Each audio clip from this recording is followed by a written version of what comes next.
even just telling someone you want a divorce, like that is such a crucial conversation to approach properly or with care and kindness and empathy rather than some like Dear John letter that you've left on the counter. Like that, if you can get that better, no one gets it perfect, obviously, but if you can come into that with some sort of preparation and understanding what it is you're trying to get across and all that sorts of things, you can set the tone for this whole separation. Because if you've had some bad news dropped on you that you didn't expect and then it's blown up into this fight, you're suddenly really defensive and you're frightened and you're like, well, I better get a horrible lawyer that can send a nasty letter and I'm going to keep the kids and you're not getting a penny. And you can, you started this tone right at the beginning.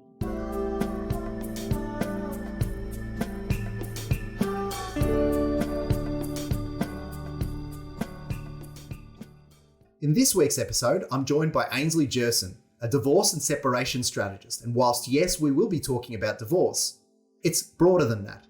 It's about life transitions. It's about managing those major life events that people get stuck in, and many successful families do very, very well. It was an illuminating discussion. I think the community will really enjoy it. Obviously, if you're liking It's Never About Money, please don't forget, like, share, and do all those interesting things that you social people do. Thank you.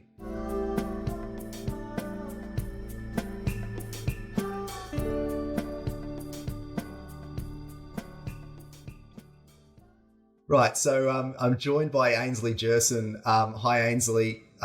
Thanks for coming on the pod. I'm excited to have you on. I think maybe to begin with, for the community and the listeners, maybe you could tell us a little bit about yourself, your family, what you like to do outside of work, just so that we have a bit of a familiarity with you to begin with. Sure. Thanks, Joe. Thanks for having me on. I'm excited to have our conversation today. So I'm Aynsley, I'm married, I've got 3 kids. They range from the littlest is 6 and 7, and then 13 is the eldest. Yeah, so right. Running the, tweenagers. Yes. I run my own business. I've got, and my husband runs his own business as well. So quite entrepreneurial. In fact, it's interesting. We live out in Macedon out of Melbourne, and it's quite... Cool. This time of year, it's autumn, there's a lot of beautiful trees, and we get a lot of tourists come out. The last 5 years, there's been this real influx of tourists that come and look at the autumn leaves and things like that. And our street is quite, it's got a double row of pin oak trees, and so it's quite a pretty street. And we get a lot of tourists down here, and a lot of the neighbours complain about it because the traffic's a nightmare, and it's quite a quiet area usually. Yeah. And my kids are like, right, we're going to got all these apples in our orchard, so they're out there selling apples to the tourists, homegrown, perfect, organic apple. And I'm like, look at you. These kids are little entrepreneurs. Entrepreneurs. It's brilliant. Yeah, I think they made like $120 last weekend. Oh wow! So they're overcharging as well. Yeah, well, actually, no, they're not overcharging. It's $1 an apple, which I think is quite reasonable. I think that's reasonable. Yeah. It's a bespoke apple. It is. It's hand-picked. It had been off the tree, 10 minutes earlier. So better than that. Yes, yeah. So you said that entrepreneurship in the kids as well. I like that. Absolutely. So you said your husband is in business as well. What does he do?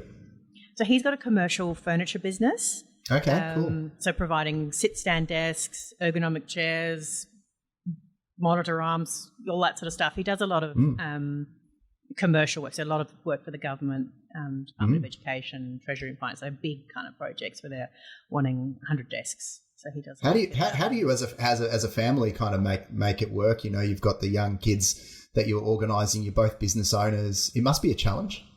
Yes, and 5 acres of property. Wow. Which needs to be mowed, and ponies and chickens, and I don't. Oh wow! Okay, yeah.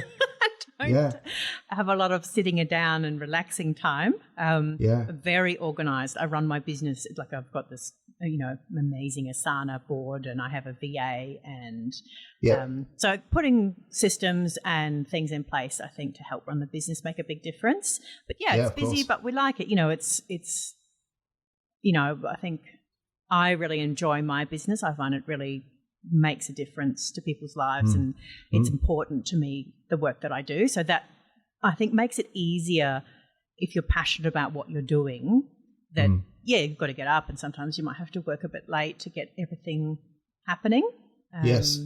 But if you're passionate about it, I think, you can just get that extra reserve of energy and can make it make it happen. Absolutely. There's no no secrets. I don't have another 10 hours that no one else gets. It's just being organised and having boundaries about what you do and don't accept is what you want to do as well, I think. Makes sense. So you're a separation and divorce strategist. Now, for most people, when they hear that, they're thinking, are you a solicitor? Or is there something else that you're doing? Can you distill what it is that you actually do and who you work with? Yes, absolutely. So to do that properly, I probably need to give you a bit more of my background. Absolutely. Go for it. So I spent 20 years as a financial advisor, and, looked after people's portfolios and investments and gave them strategic advice. And I enjoyed that work. It was really good. I had a lot of lovely clients. And when I worked at a couple of the big banks, Macquarie and JB Weir, and then several colleagues and I went out and got our own AFSL, set up a financial planning advisory business, and that was really focused on investment management, was our unique, that was our value add. And at that time I was getting married and had kids, starting to have the kids, and I think everyone goes through that when you have that transition, where you have that change in your life and suddenly you've got kids and you're like, oh, I don't know if I want to leave my baby and go and watch stock markets. You sort of got to make sure, it makes you question these things that you've done your whole life. You think, oh, do I want to do that? And do I love it enough to give up this time where I'm still working if I've got this little baby that, I'd rather be with? So it made me question it, and I began to sort of really look at what is it about this that I love most. And it wasn't the markets anymore. It wasn't performance driven. It wasn't trying to pick smart strategies, and which is what I had done before, and I got a lot of buzz out of trying to outperform and things like that. And it was actually the people that I liked best, the clients themselves, getting involved in their lives and their stories and understanding what their problems were and helping them navigate that. And so leaning into that human side of people and helping them manage their lives, I did some additional study. I found a course in the States, which was a Certified Financial Transitionist course. And that's for financial advisors, so they don't teach you the technical things. They assume that you know all that. But it's filling in a lot of the gaps, I think, that traditional financial education, when I went through, is probably missing, which was that how people experience change and those big life-changing events, be it divorce or getting widowed or selling a business, moving, health diagnosis. Yeah, and Aynsley, it irks me it irks me to no end that when I was going through my education in financial planning, what you have just described would be described as soft skills, and there's nothing soft about it, and there's the outcomes are tangible.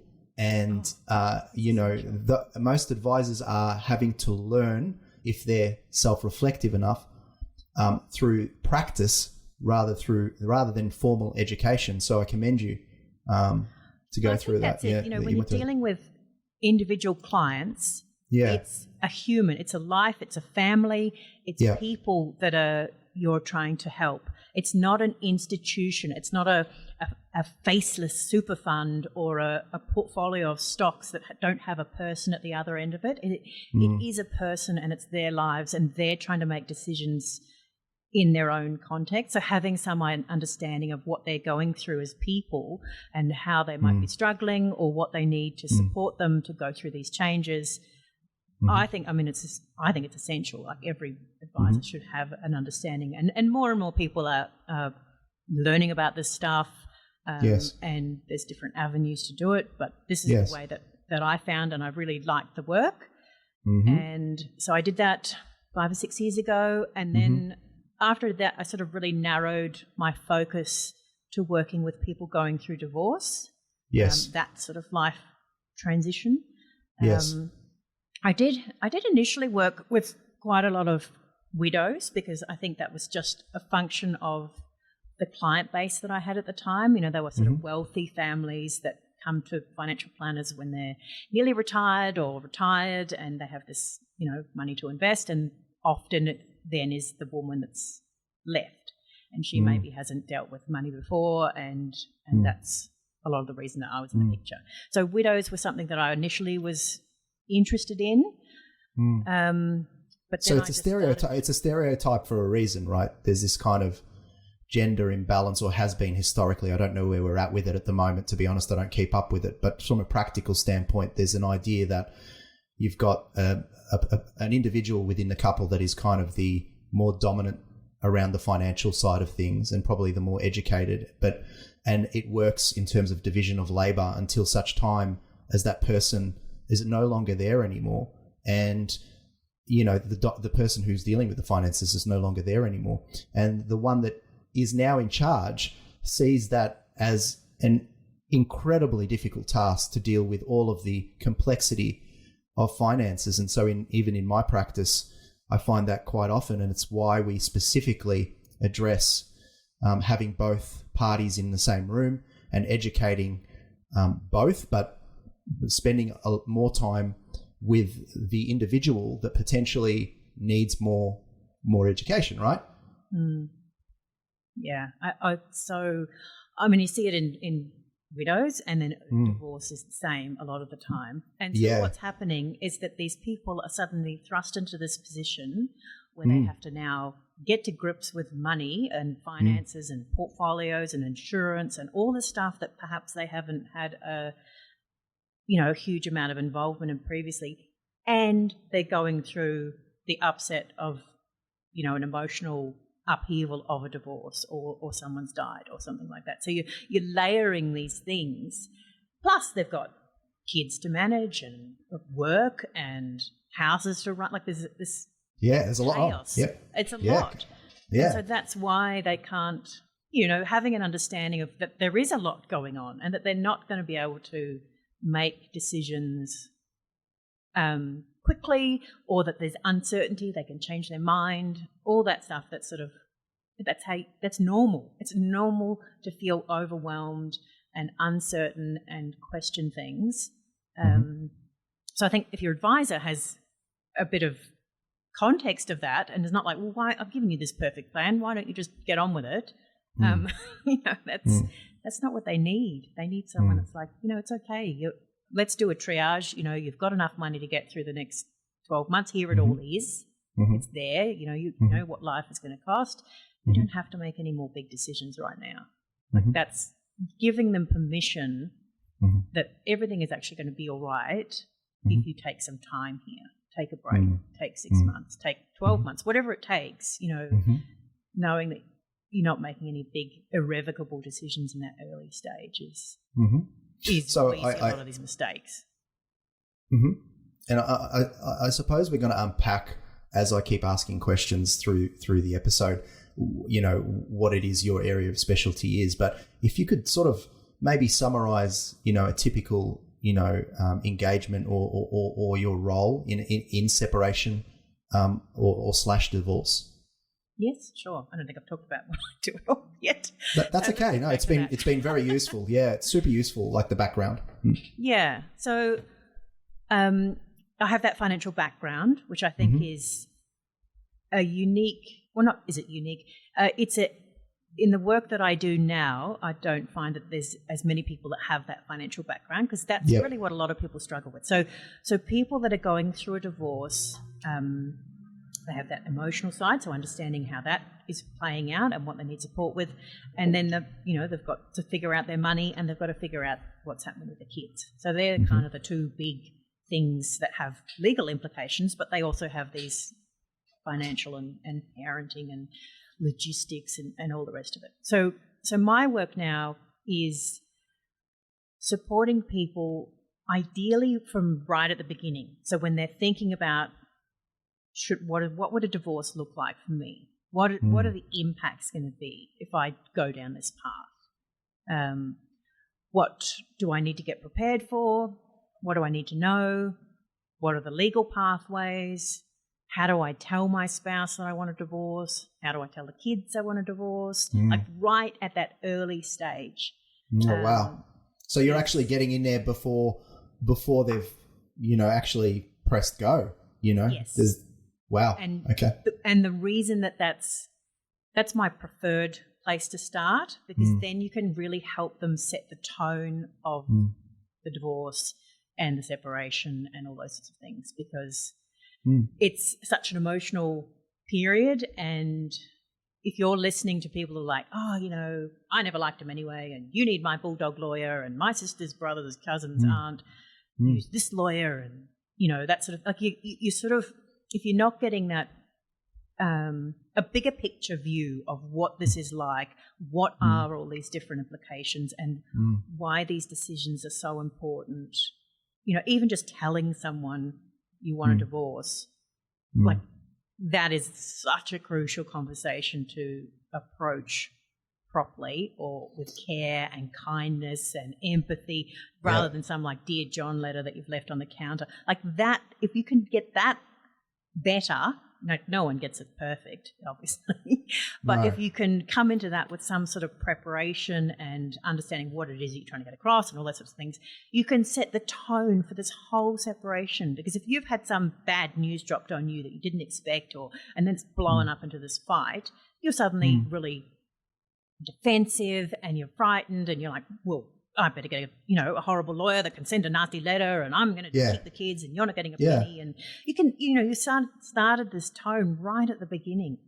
So, but Aynsley, you're actually in a way, you're actually asking an individual, or hoping that you can get in touch with someone before the potentially acrimony or emotions start.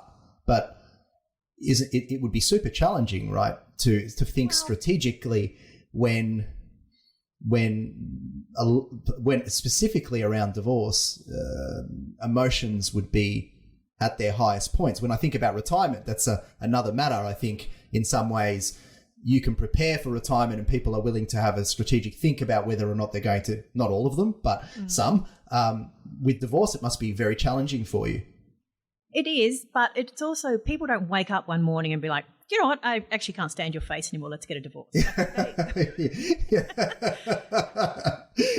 People spend... Seems that way, but... if you're on the other side of it, generally there's one person that's thought about it for often years before they make that decision. And they've often started to do a bit of research. What would this be like? What would it mean for me? How does the money work? What are my legal rights? All that stuff. So generally one party is making this decision, or is actually the one that finally makes the call, and they've thought about it for a while. They've done some research and that sort of thing. So I don't know, statistically it's more likely to be the woman that finally makes the call. Okay. That this is it, and I've made a decision that this doesn't work for me anymore. So she might have been thinking about it for 2 or 3 years before she's actually ready to do something. So we'll get to a little bit more on specifically around divorce in a sec. I just wanted to take it a step higher, because you talked about, I think it was CFT, right? Certified Financial CFT. Okay. Financial Transitionist. So I really was interested in that because, thinking about like what's a life transition and what makes an event major or not, can you sort of give us a bit of information on that? Well, I think the financial transitionist, they define these major life-changing events as when life changes, your money changes. Or because if you think about these events, someone, dies and you're left, you've inherited money, or your partner has died, your money changes, or your responsibility around money changes. Your need to manage things. Sports contract, like getting a sports contract, getting an entertainment contract, your money changes and your life changes. They kind of go together. Selling a business, suddenly you're not getting an income in every time. You might have this big capital amount that you've got to do something about, but it has far-reaching changes to the way that you live. What you do day to day, that sort of thing. So there's this whole list of these big life-changing events, and they have definable stages.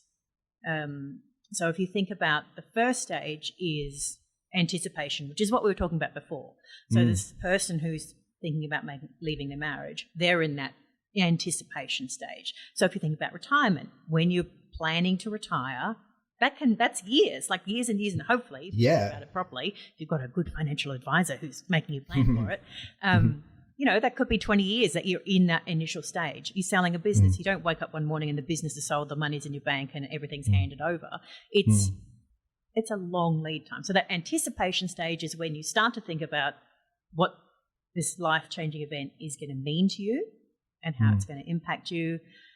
And so there's things that people do there that common mistakes, like setting expectations and expectations of others. Oh, when this happens, I'll be getting that. Or I'll be doing this. Once I sell the business, we'll move to the south of France. Well, right. Does your wife know about that yet? Like, have you discussed this stuff? Like, So it's like a communication issue. Yeah. And then future spending as well as a common one. On these, so for a sports contract, for example, that, like, you don't wake up again and someone knocks at the door and here's your contract. Like, that's years in planning that this is likely to happen. You get, picked up by a team and suddenly you're on this great income. Well, once you're on that income, I'm going to have this great car, and so maybe I should start buying that car now because one day I'm going to have it. So the story that Susan Bradley, who started the Financial Transitionist, tells is she was having lunch with this lawyer one day and he was talking to about this class action of these women who had breast implants where something had gone wrong, and they were suing the manufacturer, and they were all going to make, there was going to be hundreds of thousands of dollars that they were likely to get as part of this case. And so she was talking to this lawyer who was managing this thing, and he's like, oh, they're all out. Some of them were leaving marriages that didn't work for them. Some were buying new houses. Some were quitting their jobs, all these things in anticipation of this money that was going to come. And then the money didn't come because that company went bankrupt. So they'd made all these decisions, made all these moves on the basis of something that then didn't happen. So that's quite and then what happened? The lawyer, she said to them, what's happened to these women? He's like, well, that's not my job. Like, to worry about these things. So she's like, it's going to be my job. I'm going to make my, so then she was helping these women. But that planning ahead. Yeah.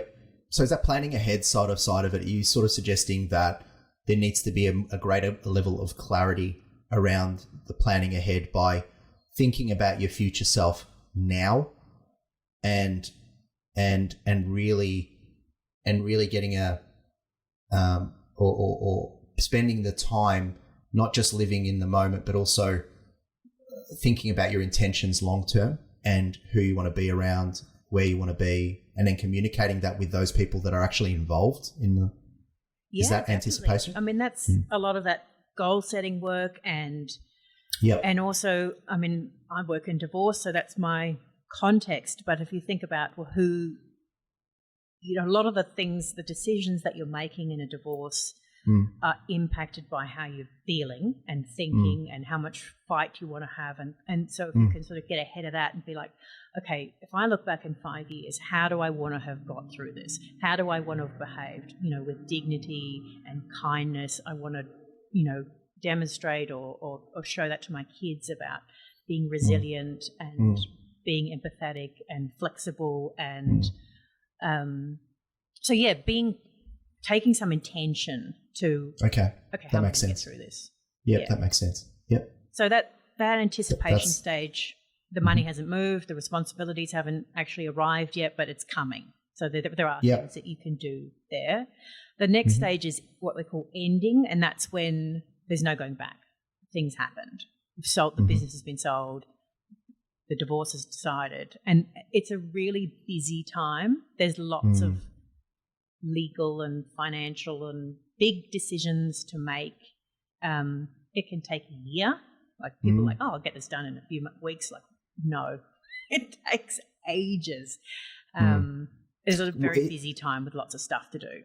So when I think about it in the context, and I like doing this, I know that divorce is your thing, Aynsley, but, thinking about it from a divorce, a death, retirement, all those life events, this particular phase, correct me if I'm wrong, but I feel like potentially it might be the most cognitively or mentally challenging time, because there's the pressure and the stress of the decision that you've just made and all of the unknowns of the future. Yeah, well, potentially, absolutely. So it is the rug being swept underneath you, even if you've decided to make the decision. Yes. So you've got all these practical decisions about things, and often financial decisions. And you're dealing with the emotional overwhelm, fear, exhaustion, all that stuff. And so having an understanding of what's going on in your head, and that it's not a great place to be making big decisions from. If you're stressed and tired and feeling really afraid of what the future might bring, you're not going to make good decisions when you're feeling like that. Yep. So a good advisor will give you space. Make sure don't make two decisions at once, right? Like it's the old adage, And don't make irrevocable decisions. Yeah. Things like, sell it. Now that your husband's died, we better sell that family home, and perhaps you should move into the granny flat down the road. And then 12 months later, you're like, hang on, how did I end up here? And now I'm like free babysitting and living. I'd given up my garden and all those things that I was passionate about, and now I'm like, how did this happen? And then you can't undo that. Like, how do you buy that family home back? It's very expensive to unwind and probably impossible. So sometimes it has to be happen, like that's just the reality of things. But if there is a way to give yourself as much time to process this change and what it means for you and what do you want from your next chapter of your life before you make those big decisions is really important. So the anticipation was processing in some ways what it might look like to end, but then when you're in the end, you're actually processing what just happened and what are the steps forward? Is that the way to kind of think about it? Yeah, you're in it. And so that's why it can go for quite a period of time. Yes, I imagine. There's all, you think about, divorce again, you've got to get organized for the divorce, like all the, what do you actually have and what does life cost and what are you going to do with kids? And then you've got to negotiate that whole settlement, whether that, through the lawyers and what legal pathway and how's that all going to work. And then you finally, which that itself can take years, and so but then, okay, now you know what you've got. Well, now what? Like now there's all this new list of things that you need to think about and get on top of and organize for. So it's a lot, and it's years worth of stuff, and it's exhausting and overwhelming. So I think having a vision, and this is what a lot of the work that I do is looking forward.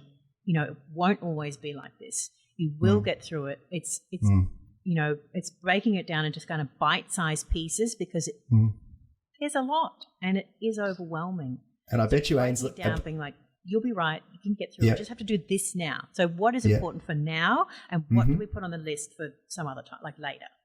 Yeah, and I bet you it's much easier to have someone who has gone through a major life event previously, whatever form that might take, and has learnt from it and is doing it again, than one is doing a fresh life event. I reflect on my 2 life events that probably major in my life: the death of my father in my 20s and my divorce in my 30s. And the way I handled, and whilst there was no perfection on either side of it, but I infinitely got through. I think the death of someone might be different than the divorce in some ways, but it's still both very challenging. And I reflect on it and I think I was just more able and capable to deal with my second life event than I was in my first event. The first event was, I had absolutely, when I reflect on it, very little tools in the toolkit to be able to deal with that. Yeah. And I think that's one of the things that is important when you're going through one, is to look back and think, how did I handle hard situations before? What have I done previously that served me? Were there boundaries that I put in place that helped me get through? Was there a team that I needed? And, getting a team around you that understand what you're going through and can support you is really important. But digging into your own internal reserves and looking back, think, what did I do well? And I think that's also, when you're through it, is to take some time and reflect on it and use that as, to me, that's the ultimate self-care, when you're like, okay, that was a nightmare, or that was not ideal, or actually, I'm pretty happy with how that kind of worked out. What did I do that was good, that helped me, and what things were not so good that I wouldn't do next time? Because the things with these life events, I mean, you've had 2 in 10 years. They don't line up neatly. Like you get them on top of each other. Something goes exactly. to them, and then you start a business, and then you get divorced. Like, you might have 3 or 4 of these things going on at the same time. So yep. I've seen some people go through that, and I just and some who remarkably deal with it incredibly well, and I marvel at their capability, whether it be a death of a family member from cancer, and then within a very short succession, death of the next parents with the same ailments, and it's just incredible. And then they might be moving job or moving house, or So life is messy, and these events do layer upon us, and everyone experiences them. If you're fortunate enough to sort of live long enough, then you will experience these things. And so having some preparation or some sort of tools around how they work and how to manage them, and then looking back at yourself and thinking, yes, I did that well, or I didn't do that well, next time I would do this. Like, taking that time to reflect on it can really help you next time something else comes along. That makes sense. So, sorry I've interrupted a fair few times, but this is a super interesting chat, and it really resonated with the idea that, this too shall pass, that idea that, it will pass, it's not forever. And that makes a lot of sense. What's the third stage? So the third stage is called passage, and that is this. So the big pieces are done. Like, you've made these big decisions, the big bits are in place, and then there's this period of time where you're not quite, you don't feel quite like yourself again. You're still adapting to this new life, and what does it mean for you? And it's this time of sort of exploring and testing, and hopefully having some rest. Where you're just not feeling quite normal, like, still, like you are. So that's, and this is the bit that people don't like to hear, is that this can go for years. Widows, I think, report maybe 3 or 4 or 5 years before they sort of start to feel like they're waking up, or that they're, these are sort of their words, is that fog is lifting, and that they feel like that event is not right in front of them. It's something that is maybe happened in the past now. That's how they can frame it. So is that sort of like removing the attachments of what was previously fixed and rigid ideas of where they would be in the future, and then somehow thinking about what's about identity. Yeah. Who are you if you're not Mrs. Smith? I'm not CEO correct. widget company, or I'm perfect. all that stuff. So it's about who am I now? What's my purpose? What's important to me? What do I want my life to look like? What do I want to spend my days doing? So it's this sort of really important time to re-examine all these different aspects of what you want. So it can be a really beautiful time, but it can also be, because it goes for so long, it can be quite exhausting, and you can kind of get this transition fatigue. Like, I wish everything would just feel normal again. So it's important to manage your energy and be kind to yourself and just be like, this is just part of the process. Because then you finally get to that end, what they call the end stages, where you do feel normal. There's regular patterns. You feel like, you're happy about the future, and you can start being happy about the future before then, but you kind of just got that sense of forward focus, and, that thing that happened to you is now in the past. It's not it's not I'm going through a divorce. It's I got divorced. That's been done now. Do you think that the people get stuck for long? The people who get stuck for longer, if it's a continuum, very short or very long, the ones that are at the longer end of the continuum tend to have very fixed or rigid ideas of their identity. So, as a business owner, as an example, I'm Joe. I'm the financial planner. I'm the business owner. Not Joe. I'm a human being. I've got family. That sort of thing. Is that? Would that be true? Oh, enormously. Yes. Okay. You're right. Okay. So having a growth mindset about, the whole transition, having a growth mindset about all of this will impact the way that you go through it. Whether you see stress as a challenge because something that you care about is at stake, or you see stress as an attack and it's overwhelming and you're debilitating, you can't move. So your mindset about the transition, and look, no one's going to be like, woohoo, I'm getting divorced. Well, some people might be, but I've heard of divorce parties, Aynsley. I've heard of divorce parties. Yes, but having a mindset about, okay, well, maybe this wasn't exactly what I wanted.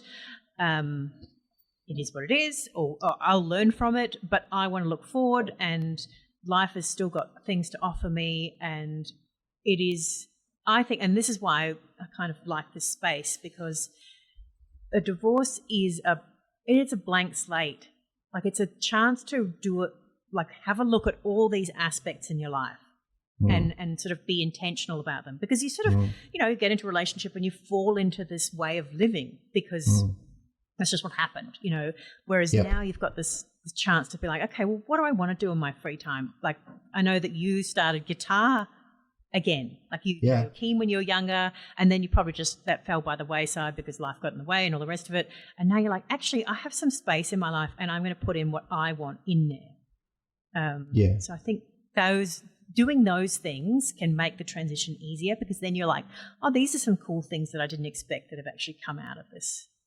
Well, it's an interesting one on just the guitar that I reflect on, and I think, well, it's not only it's useful from the perspective that it's something that I connect with when I was young, and I used to do when I was young, and so obviously there's that inner boy that is sort of nourished as a result of doing it. But in and of itself, in the whether you're writing music or whether you're playing it or whether you're doing art or dancing or whatever, there's a therapeutic nature to it too. In the actual art form or the creativity that you might choose. Yes. Yeah, because you're not doing it with some end goal. You're just doing it for the sake of doing it. Your time and space is irrelevant. Yeah. Yes. Yeah. When you hear it's, so we've kind of had a chat about these 4 stages, which is we could keep going, and I mean, it's so enormous, but it is amazing. I want to now apply it to divorce a little bit more, even though we have been talking about it a little bit as we've been going along. But when you hear it's never about money, it seems laughable in the context of divorce, right? But do you think families concentrate on the money only when it comes to divorce, or is there something else at play? Well, I think money is the thing that can, is being divided up or made decisions about, but it's not the cause of the animosity. It's the stick that you could beat someone with. That's kind of how it ends up being. And I think also, some of it is about the money, because you do need to feel secure. And women especially, one of their primary drivers is financial security. So that's why a lot of them stay in relationships perhaps longer than they might otherwise choose to. So having a belief that you will be, like, in your core, like knowing it, that you will be okay, that you're financially okay, is really pivotal to help these women move forward and feel comfortable. So we do a lot of work on, okay, well, let's look at what life costs, because most people, don't know or don't keep much of a track of it. And then it's always a bit of a surprise when you write it down. You're like, oh, right, that's actually, okay, that's a bit more than I thought. And then you can sort of think, okay, well, if you had to tweak it a bit, what would you do there? And you can, work on all those sorts of things. But having an idea of, okay, what have you got?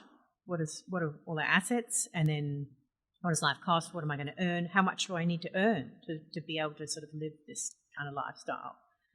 Those are the decisions that people really, well, they're not decisions. They're the fundamental things that people need to know and understand, so that when they're making these financial decisions about a settlement, they can make them with confidence.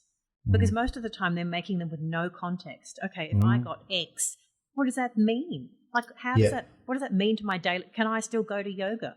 Do I, can the kids still go to that school? That's exactly what I mean when I talk about it's never about money in a sense. Of course, money is important. I'm a financial advisor, but you do those things, yeah. But it's a tool, right? So when an individual comes to us and they're in the process of divorce, we will put up a strategy projection to determine what future needs they need, and it comes back to a capital sum that they require now to be able to achieve those things into the future, based upon their future income production capacity, based upon what assets might be due to them, and the liquidity events, whether it be kids' education, the home, like you talked about, all of those things. And then you use a conservative assumption and you've got a capital amount at the start that they need. Now, that capital amount at the start is what helps them negotiate, because that is the need, not the fact that the estate is worth X and I'm due this percentage, but I actually need this amount. Yes. And that's important, so particularly where, that's everything. Because how do you make a decision? I think it is. Oh, you get 50% or 60% or some percentage. What does that mean? You've got to have context to make those decisions with confidence. And I think having, educating. So my objective with my clients is to educate them. I want them to understand this stuff. I want them to be able to manage their money and make these decisions. Because at the end of the day, they have to make the decision. I'm not going to say to you, you should take that or that's right. I need them to make that decision for themselves, because they're the ones living with it. It's their money, it's their kids, it's their life, it's their decision. So I think educating them and then sort of supporting them to make a decision for themselves, because I don't want them reliant on me. I want them reliant on themselves. If they haven't dealt with money before, they need to learn about it and get, systems and all those things in place that would certainly support them with and work on them. But then I want them to be like, right, I know how this stuff works now. Like, I know what I need to know and how to do this stuff. Yeah. And I think that empowerment is so much of what I do. Yeah, that makes sense. Do you think that families that are in business together have more challenges when it comes to relationships? Yes. And I kind of know the answer, but I'm asking it anyway. And being harmonious and not having acrimony when there's an exit, that sort of thing. Yes, definitely. If you've got intertwined businesses, that is definitely the most complex, because you've got to think about who's going to have the business, are you going to keep part of it? Does it need to get valued? How does someone, extract some value out of the business if they're not going to stay in it? So I think a needs-based approach to a separation, like you need X or I need an income, that's something that's going to give me an income, or rather than a percentage focused, I think needs-based and being flexible. You've got to be flexible and you've got to think outside the box. I reckon definitely for people who have complex, intertwined kind of business together, You've got to be able to think outside the box. And so I think you need probably a legal team that is willing to do that, or is it set up to do that for you? You've got to have someone that specialises with working with businesses. Yeah, have you seen which of the businesses or the families in business together who have managed the exit successfully? What have they, is it just been luck, or, No, it's their attitude towards it. Okay. And it's about not just thinking, oh, I need all this, I want all this stuff. I not about me. It's a family. What is best for our family? Okay. Yeah. Well, it's best for our family and our kids if we both have an ability to earn an income, or we both have, a particular asset level. So it's flexibility. It's having an open mind. It's working together, like as much as you can collaborate. And you're getting divorced because things haven't worked out. But if you can come together and try and think about, well, what does the other person like? What are they? We both, to get out of this well, we both need to be able to start again, or start from.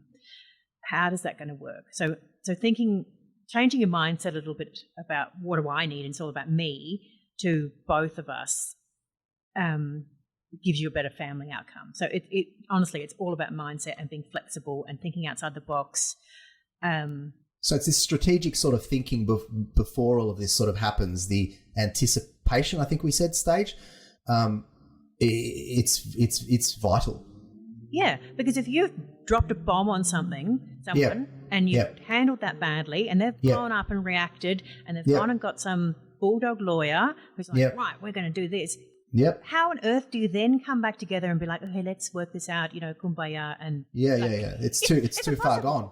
Yeah, it's impossible. So that's why I say setting your objective, or getting support at the beginning. Yep. Is one of the most important things that you can do that will impact the whole process and the outcomes and the relationship that you have with this person that if you've got children with, they are in your life forever. So, it's so, so important to try and do this well. Absolutely. A lot on the line. What do you think the tips are? Like, when I think about this passage stage where you're kind of sort of digging your roots and trying new things and exploring what you might look like as version 2.0 or whatever the version it might be. How do people get through that and then actually look back and say, yeah, I went through that in a really healthy, non-stuck way? I think it's being kind to yourself. It's having fun with it. It's having a blank slate and being like, what if I did this? What if I did that? And looking back to some of those, things that maybe were dreams of yours previously. And then, this is a financial advisor in me. What if you did sell the house and, I don't know, moved to Byron, became a surf instructor? What if you did, okay, what if you did? What does that mean for you financially? Okay, well, you get X for your house and you'd need to do this and you probably have to supplement your income because you don't know how to, whatever. What are those, having a scenario test with a financial advisor who could say, okay, well, great, let's look at that. What does that mean? And then you could say, okay, that's not going to work. You can make a decision with that context again. Or, I would have to do A, B, and C, think outside the box, having that thinking partner. And that's what I think a good financial advisor is a thinking partner. And with that sort of financial smarts to be like, okay, well, let's look at that. Let's not oh no, that's a stupid idea. Okay, cool. Let's go. Let's see what that looks like. Yeah. I think that's... And I love this this new normal idea. My thought on it is, maybe some people are still in old normal. How do you know? How do you know when you're in new normal and not stuck in the past? And we know of individuals who have been divorced and continue to live in the past for it's part of an inordinate amount of time. Yeah. It's their narrative. Exactly. Yes. So when you're in your new normal when it's not your narrative. Okay. You're not defined by that thing that happened to you anymore. Yeah. So I think you're looking forward. There's things in your life that you're excited about. You're more present. You're not looking back. You're not feeling like a victim. All those things. It's a different state of mind. And it's something that you kind of, it's not one day you're before and then you're it. It's something that does take a while to ease into, but you wake up one day and you're like, you know what, actually, I feel pretty good. I feel excited about what's going on. That event that happened to me is something it is part of my story. It's part of my life, but it's not defining my day-to-day thoughts and how I make decisions and those sorts of things. So it's interesting that there seems to be, like, these days, more of the labeling. So are you single, married, divorced? And the whole idea of what you're saying. Yeah, exactly. A whole bunch of labels, right? So I've always thought this idea of, like, putting a label on the fact that I'm divorced, or I went through a divorce, it doesn't mean that I am divorced. Does that make sense? Yeah, that's right. And that's what you're kind of trying to say. Past, and now you're just Joe. That's who you are. It's like you said before. You business owner, CEO, financial advisor. Yeah, that's part of you. Yeah, but it's not the whole part of you. Yeah. Exactly. I dressed up as Peter Pan as a kid in one of the concerts. I'm not Peter Pan anymore. Maybe you should definitely start not that when you're introduced. Maybe possible. So when you think about what does leading a family mean to you? What is it? So leading a family. Yeah. Well, I don't know what you mean by that, really. Leading a family, like as in being the parents of a family? Yeah, so I mean, it could be any family, being a leader having a leadership role within a family and moving them forward. What thoughts come to mind? Of a big life-changing event? Yeah, yes. Potentially divorce or death or return. Yeah. All right, well, I'll take that context because that's what I'm used to. Yeah.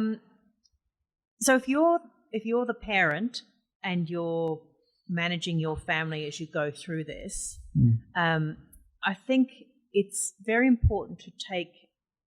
I have a saying where you could be down on the dance floor and your vision is this person that you're dancing with or what's going on right now, or you can get up on the balcony, which is where you have a different perspective, and it looks quite different from being up on the balcony looking down at the dance floor. You can see other things that are going on. So getting up on the balcony, like taking a bigger perspective of, okay, this is not a great event. It's a challenging time. It's really difficult. I'm, struggling with it. But also looking at, okay, this is we drum into our kids, you've got to be resilient. Like, well, this is your chance to show resilience in action. So be aware that they're learning from you all the time. How you treat your ex, they learn that, and yes, you might feel like he's all these things, but don't there's spaces that I think you can, cry and scream in the shower, but maybe not in front of the kids. So be aware of how your reactions and attitudes influence them. You want them, you have this chance to guide or shape how this period of your children's life is. What do you want them to look back later, 5 years later, and say, okay, that, what do they want? What was that time of life like for them? Was it horrible? Were they in the middle of arguments all the time? Or were people kind and empathetic and respectful? All that stuff. I think how you talk about your ex in front of your children is so, so important. Like, kids don't get damaged by the fact that you've got divorced. They get damaged how you got divorced. Yeah. What about leaving a legacy? Would it be in the same vein? Yeah, I think so. Life is hard. There's things that come up that are not what you planned or what you wanted, but how you cope with that, how you deal with that, those are lessons that you give to your children. If you fall in a heap and you rant and scream and are vindictive and, a lot of the time that's just it's eating you up. If he's run off with his PA and he's living this great new life and whatever, he's fine. Like, you're the one living with this anger and gut swirling feel. You're the one that's actually, so change your mindset about it. Like, it's easy for me to say that, obviously, from this end, but if you can work on how you're approaching this, it will make all the difference in the world. Tell me about your podcast. I'm excited for you. Yes. What it's about, and who's it for, and yes. All right. So I have, just started a new podcast, which is really exciting, and I'm really enjoying it. So it's called The Business of Divorce with Aynsley Jurson, which of course is me, and it's on Spotify and Apple Podcasts. And so it's for people who are either thinking about a divorce, right at that early stage, or they're in the middle of it, or they're kind of through that settlement stage and they're wondering what now. So I know we talked about 4 stages. Within my work, I break that down into 7. So I use that kind of this top framework, and then I have 7 stages that I use in all my work, which is this sort of separation and then relaunch. So I call it the separation and relaunch roadmap. And I really like it because it shows you, okay, you can identify where you are, and then you can see that it ends somewhere nice. There is a pathway. You will get through this. What should you focus on now? What can, happen in the next stage? I think it provides clarity and hope and inspiration, which is, I think, so important. So the podcast is for, people that are any stage in that divorce. So it's me talking about stuff, and then I have expert guests who might be kind of divorce experts, so lawyers or psychologists or financial planners, people like that, who can give you technical tips and ideas and things like that. And then there's, no offense, but the ones that are slightly more fun, there's sort of life redesign experts, because that's a lot of what I want to do, is provide that forward focus, something to get excited about. Won't be like this forever. Like, what else? What are the silver linings? That's so cool. It's an incredible, like a stylist or a professional organizer or an interior designer, or something that's a bit fun that gives you a bit of inspiration. You're like, okay, there's some things that might be good. So it's not all just heavy going either, Aynsley. I want to be quite like you're having a chat with someone, girlfriend who's divorced and financially savvy, but so it's not full of heavy stuff. I wanted to kind of be something you come away with and you think, that's some interesting things that I learned there that I didn't know about, but it's not like a heavy, thing. I want it to be light and uplifting and forward focused and inspiring. This is great. So what I'll do is I'll provide to our listeners some additional information on you, and we'll make sure that they have the links to your podcast and your website and everything, which I'm looking forward to disseminate, because I think the listeners will definitely agree with me that this has been super, super valuable, whether or not you are faced with a divorce or whether it is some other macro level major life event. A lot of the themes that we discussed today were super insightful by you, Aynsley, and valuable to our community. So I thank you very much. But before we go, the usual trick question up my sleeve, what spirit animal would you be and why? Question without notice that I usually spring on people. So I have 2 answers that spring to mind. So one of them is a horse, because I love horses and I've always had horses and they've been a big part of my life. And the other one is a tiger. And so no one else will see this, but I have a picture that I've had on my desk for about 20 years. And it's this, on one side of the picture, there's, I think it was like an ad for some, I don't know, in like term deposit or something stupid like that. But it was, there's one side of the picture of this tiger that's like looking all like, all pathetic and sort of needy and whiny. And and then on the other side is this tiger that's like, Rrr. And so my first mentor that I worked with, when I was like complaining about all the unglamorous part of being a graduate, he'd hold up this thing with the side of it on there, and then I'd be like, no, I'm, going to be this one. So that's still on my board that I can see when I sit here. So we can all identify with both forms of the tiger. We know both of those. Yeah. So there you go. Great answer. Well, thanks for joining me, and looking forward to dropping this one. No, thanks so much for having me on. I've really enjoyed it. I hope that this one was enjoyable to listen to and there were some moments of value. If you have resonated in any way with the sentiments of this podcast, we would be delighted to direct you to our website, www.itsneveraboutmoney.com.au, for more free resources and education aimed at improving your capacity to make sound financial decisions for the benefit of your family. We wish you every success, however you define it.